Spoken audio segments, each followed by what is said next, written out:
Esta es una presentación para gestión hipotecaria acerca de los contratos de trabajo. Es un trabajo presentado por Viviana Ramírez y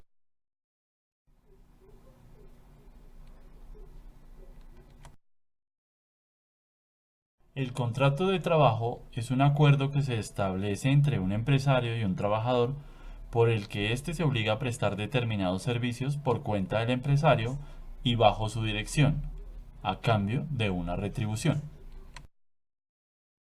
El contrato de trabajo en Colombia está regulado por el Código Sustantivo del Trabajo o Código Laboral, en sus artículos del 22 al 75, donde se regulan las diferentes modalidades de contratación laboral, su duración, terminación e indemnización en caso que el despido sea injustificado. Para todo empleador es obligación conocer a profundidad la regulación de este contrato de trabajo, por cuanto una incorrecta aplicación de la ley puede conllevar a costosos procesos laborales. En el presente video trataremos los aspectos más relevantes del contrato de trabajo según la legislación colombiana. Los elementos básicos del contrato de trabajo: la actividad, la subordinación y la retribución.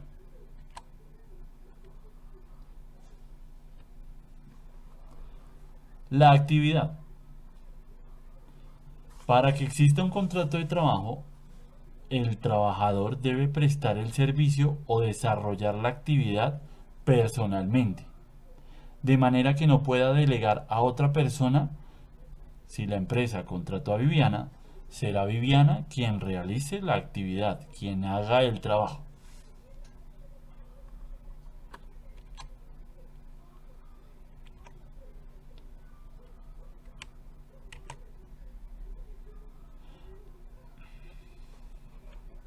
La subordinación.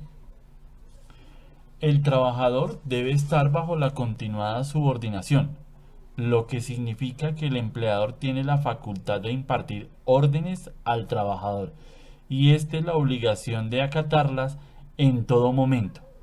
La subordinación es el elemento diferencial que permite determinar la existencia de una relación laboral, aunque la jurisprudencia de la Corte Suprema de Justicia ha manifestado que la subordinación no es exclusiva del contrato de trabajo, sino que también puede existir en el contrato de servicios o incluso en un contrato comercial. La retribución. Naturalmente debe existir una retribución, salario o remuneración como contraprestación de la actividad personal que el trabajador realiza para el empleador, y es un elemento común a otros tipos de contratos. Si en una relación de trabajo se dan estos elementos, estamos frente a un contrato de trabajo.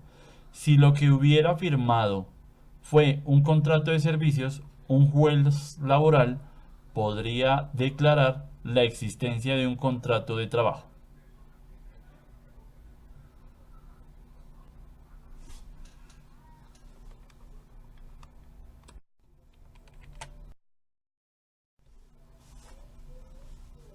Formas o tipos del contrato de trabajo. Existen dos formas muy comunes de contratos de trabajo. Son el contrato de trabajo verbal y el contrato de trabajo escrito. Para el contrato de trabajo verbal, solo se requiere el pacto entre dos personas, o una persona jurídica y una persona natural. Lo único que requieren es un testigo para afirmar qué condiciones de actividad se van a realizar. Para el contrato de trabajo escrito existen varios tipos de contrato, entre ellos el contrato a término fijo y el contrato a término indefinido. El contrato a término fijo es aquel contrato que nace con una fecha definida de defunción, de terminación. Desde que se firma el contrato de trabajo se acuerda que ese contrato terminará en una fecha específica que se ha consignado y ha dejado por escrito, lo que no impide que este contrato sea renovado, ya sea formalmente o automáticamente si se cumplen los preceptos legales para ello. Esta modalidad de contrato está regulada por el artículo 46 del Código Sustantivo del Trabajo. Es importante recordar que según la norma, el contrato a término fijo siempre debe constar por escrito y su duración no puede ser mayor a 3 años, pero renovables indefinidamente. El contrato a término indefinido es el contrato que se firma sin acordar o fijar una fecha de terminación. El contrato se extenderá tanto como las partes lo consideren. Por supuesto, en este tipo de contrato no cabe la renovación, por cuanto su duración es infinita hasta que una de las partes decida ponerle punto final. Este tipo de contrato está regulado por el artículo 47 del Código Sustantivo del Trabajo. El contrato de obra o labor. La duración del contrato de obra o labor será el tiempo necesario para culminar una obra o labor. Es una forma de contrato a término fijo, pero la terminación no está dada por fechas, sino por el tiempo necesario para terminar la obra o labor contratada. Aquí el contrato no es por un año, un ejemplo, por ejemplo, sino hasta que termine de construir una obra o desarrollar una tarea.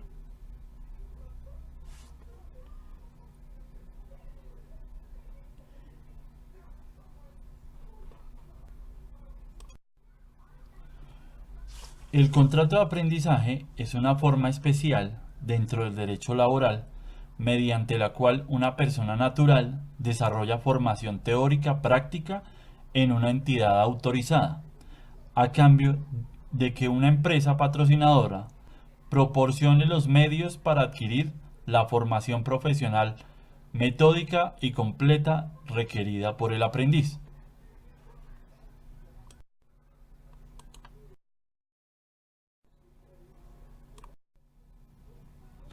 Contrato temporal, ocasional o accidental. En realidad es el mismo contrato de trabajo a término fijo, pero el origen de ese contrato nace de la necesidad de cubrir una actividad temporal, transitoria o accidental, como puede ser el reemplazo de un trabajador que se fue a vacaciones, o una empleada que goza de una licencia de maternidad, o para hacer un trabajo temporal en la empresa, como tal vez acompañar una auditoría externa que se realizará por un determinado tiempo.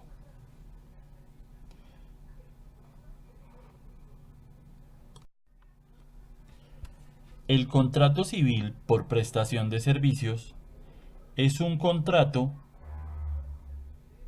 por lo que está sujeto a la legislación del trabajo y no es considerado un contrato con vínculo laboral al no haber una relación directa entre el empleador y el trabajador. Por ello no cuenta con un periodo de prueba y no genera para el contratante la obligación de pagar prestaciones sociales. Sin embargo, según la doctrina, el contrato de trabajo no requiere términos específicos o sacramentales que identifiquen la relación jurídica que se establece entre las partes. Basta que concurran los elementos constitutivos del contrato para que éste exista y las partes queden sometidas a las regulaciones del Código Sustantivo del Trabajo. Por consiguiente, no importa la forma que se adopte o la denominación que se le dé en el contrato, lo importante es la prestación permanente del trabajo y su carácter subordinado.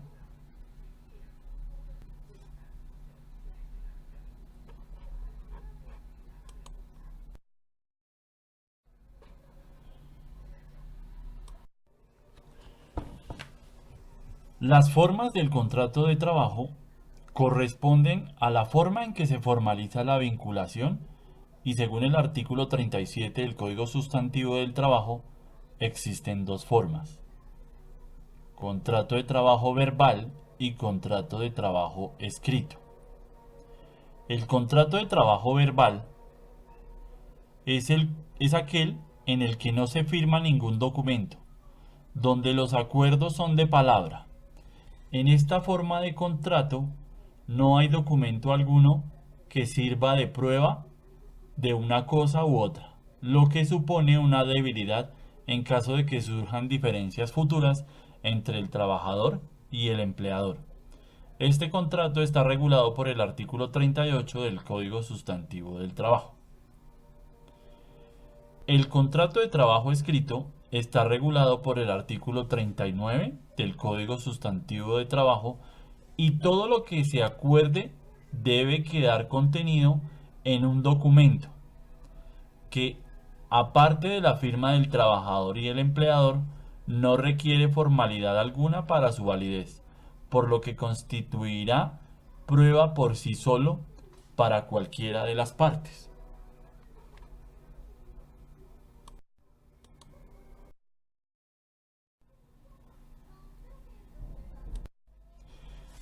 Tiempos del contrato de trabajo. El periodo de prueba. El artículo 76 del Código Sustantivo del Trabajo define el periodo de prueba como la etapa inicial del contrato de trabajo que tiene por objeto, por parte del patrono, apreciar las aptitudes del trabajador y por parte de éste, la conveniencia de las condiciones de trabajo. Estipulación del periodo de prueba. El periodo de prueba debe ser estipulado en el contrato de trabajo, sea este verbal o escrito, a término fijo o indefinido. Al respecto, el artículo 77 del Código Sustantivo del Trabajo indica: el periodo de prueba debe ser estipulado por escrito y, en caso contrario, los servicios se entienden regulados por las normas generales del contrato de trabajo. El contrato de trabajo de los servidores domésticos se presumen como periodo de prueba los primeros 15 días de servicio. Terminación del contrato de trabajo.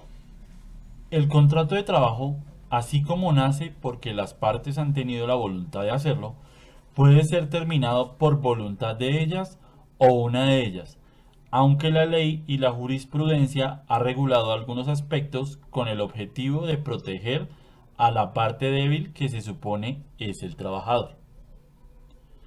Terminación del contrato de trabajo por una justa causa. La ley ha considerado que si una de las partes incurre en determinadas actuaciones, se configuran ciertas causas que se consideran justas para la terminación del contrato. Es natural que si una parte no cumple con las condiciones pactadas, la otra no puede quedar atada a un contrato que no les es beneficioso. Maxim, si se tiene en cuenta que todo contrato nace por la expectativa de las partes de recibir un beneficio.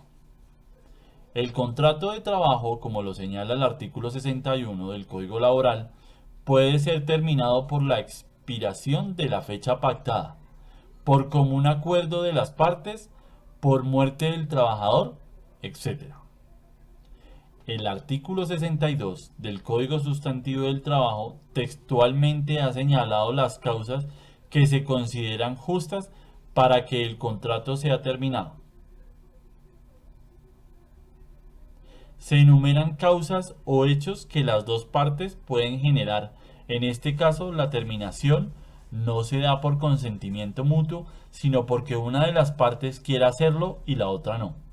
En este caso, como existe una justa causa para que una de las partes dé por terminado el contrato, no hay lugar a indemnización ni reparación alguna.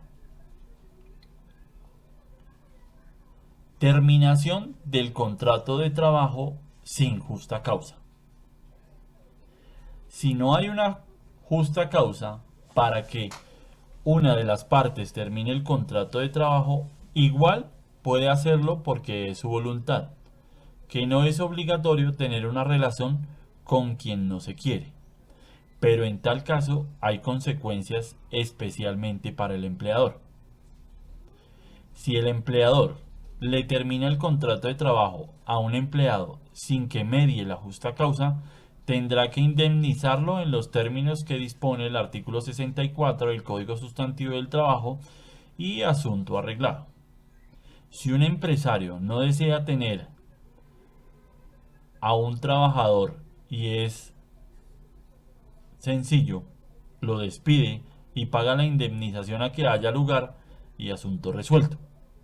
Sin embargo, en algunos casos muy especiales, tal libertad no se la puede dar el empleador y por mucho dinero que tenga y mucho que no quiera a un trabajador, es posible que si lo despide, después un juez ordene su reintegro si considera que el trabajador está cobijado por ese fuero que les otorga la llamada estabilidad laboral reforzada.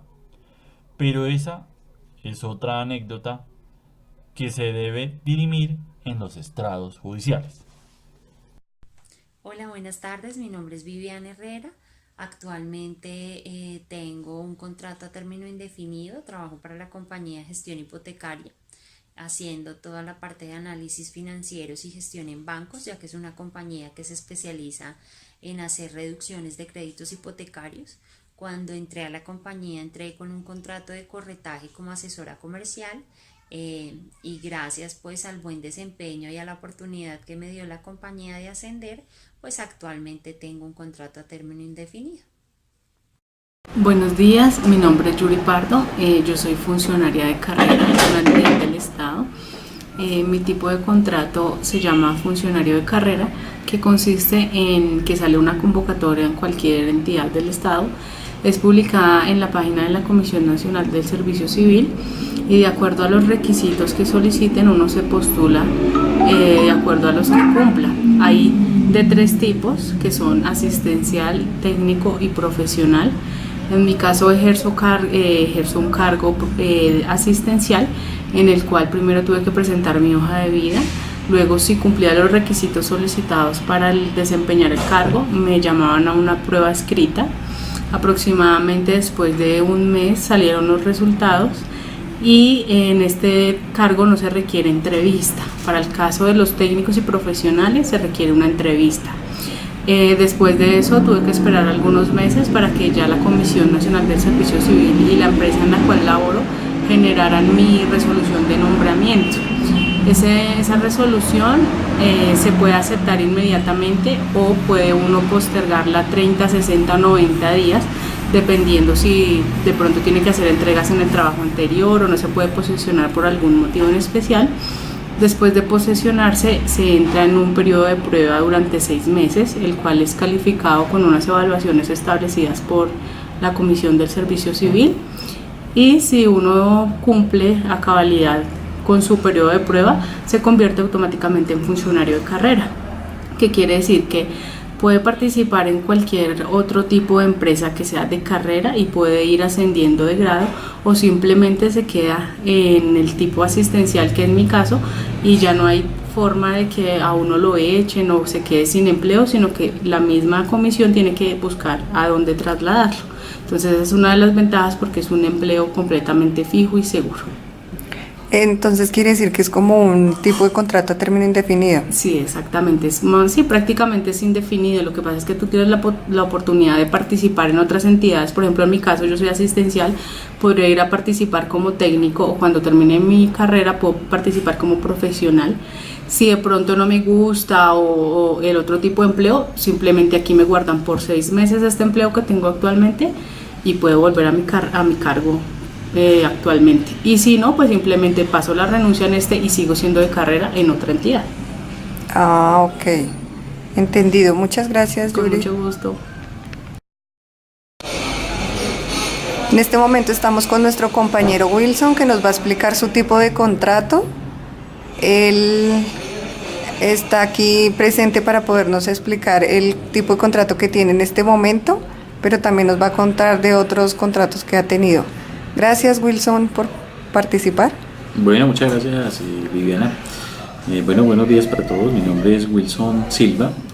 Como le dice Viviana, pues yo he participado de varios contratos, pero pues básicamente vamos a hablar del que conozco a fondo, que es el contrato de prestación de servicios personales en las organizaciones públicas. Entonces es un contrato que surge cuando las organizaciones, digamos que tienen ausencia de planta de personal para encargarse de ciertos temas que a veces no son ordinarios, sino extraordinarios, sí, que necesitan de una cualificación asociada a una competencia de una persona. Entonces surge la necesidad de contratar a una persona adicional, ¿sí? O adicionalmente cuando se requieren en momentos temporales por entregar un producto específico de esa entidad. Entonces ahí surge la necesidad de la entidad de elaborar un contrato de prestación de servicios personales. Cuando se contrata, digamos, se celebra un contrato donde se vinculan, digamos, el objeto contractual que establece como las actividades y los productos entregables en un plazo determinado que también se establece en dicho documento. También en ese documento se establece el monto a pagar por ese plazo, por esas actividades que se van a realizar y los números de pagos que se van a realizar. Como parte de los requerimientos, digamos que para poder celebrar este tipo de contratos, el contratista debe celebrar ciertas pólizas de cumplimiento y debe garantizar, previo a los pagos pactados en dicho documento, el pago de seguridad social, esto es salud y pensión, ¿sí? Importante decir que este tipo de contratos, digamos que no se vincula a una situación de subordinación, entendida como un cumplimiento de días y de horarios para realizar actividades. Como les decía anteriormente, digamos que hay plasmados unos resultados, unos entregables específicos, los cuales sí pueden ser coordinados con el contratante, ¿sí? Pero usted puede manejar su tiempo como contratista y entregar obviamente en los plazos oportunos los productos o servicios que le están solicitando vía dicho documento. Es un documento que se puede prorrogar de común acuerdo con ese contrato, digamos, por situaciones eventuales ajenas a la capacidad del contratista y del contratante. Es posible acordar una prórroga del contrato, sí, en tiempo y en plata.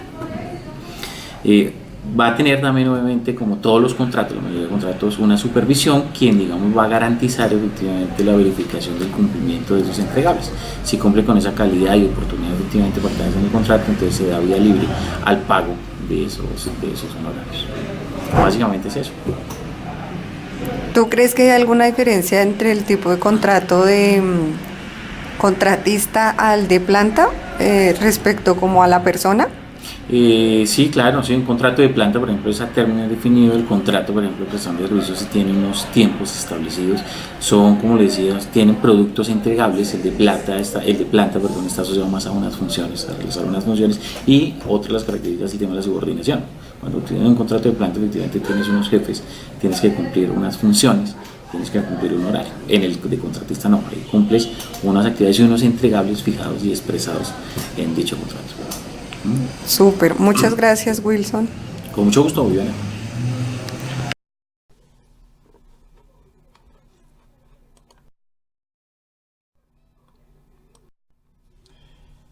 Medidas de mejoramiento para las partes contratantes. En este momento tendremos que hablar de los derechos y obligaciones tanto del empleador como del empleado. Ambas partes tienen unos derechos para la ejecución del contrato y unas obligaciones inherentes a la ejecución de ese mismo contrato.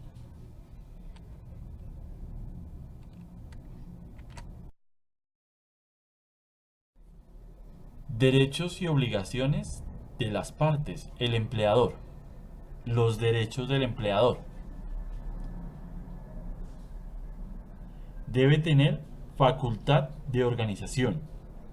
Tiene la facultad de la dirección, la facultad del control, poder reglamentario, poder disciplinario, derecho a recibir las prestaciones del trabajo, beneficiarse con los resultados de dicho trabajo.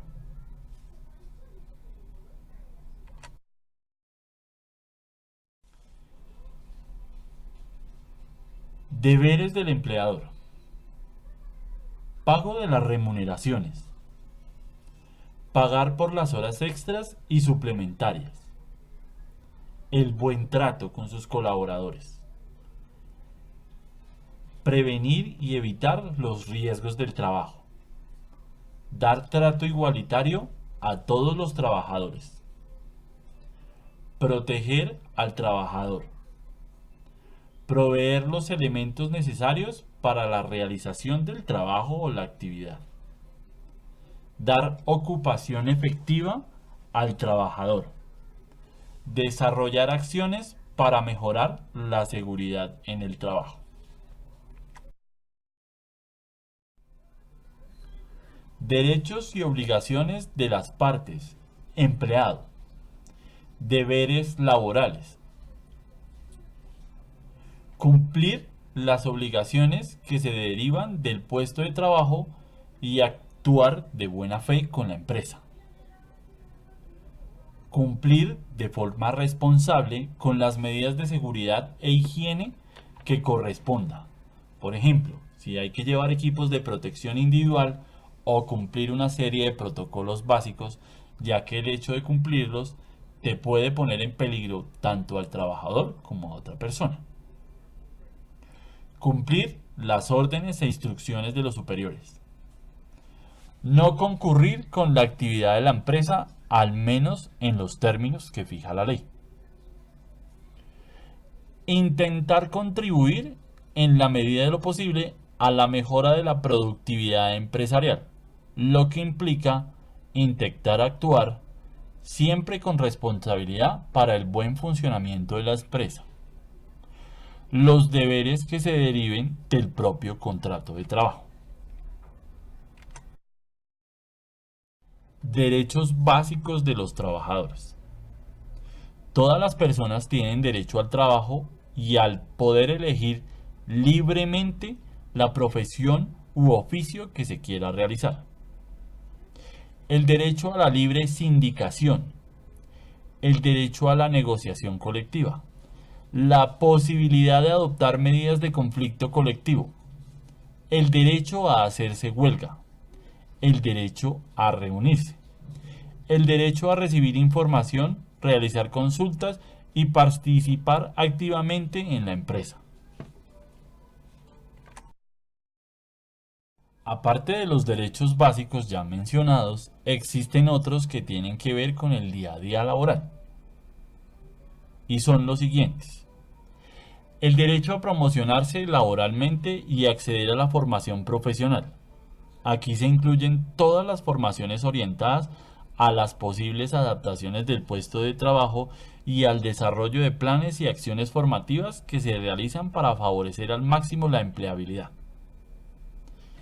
El derecho a no ser discriminados para el empleo a desarrollar, ya sea de forma directa como indirecta. Aquí se incluye también el no ser discriminados una vez se haya obtenido el puesto de trabajo. No se puede, pues, discriminar por razones de sexo, estado civil, edad, origen racial o étnico, condición social, religión o convicciones, las ideas políticas que se tengan, la orientación sexual, que se esté o no afiliados a un sindicato, etc. Tampoco se podrá discriminar por razones de lengua, mientras esté dentro del Estado, ni por motivos de discapacidad, siempre y cuando estas personas demuestren que tienen las condiciones necesarias para el desempeño del puesto laboral a ocupar.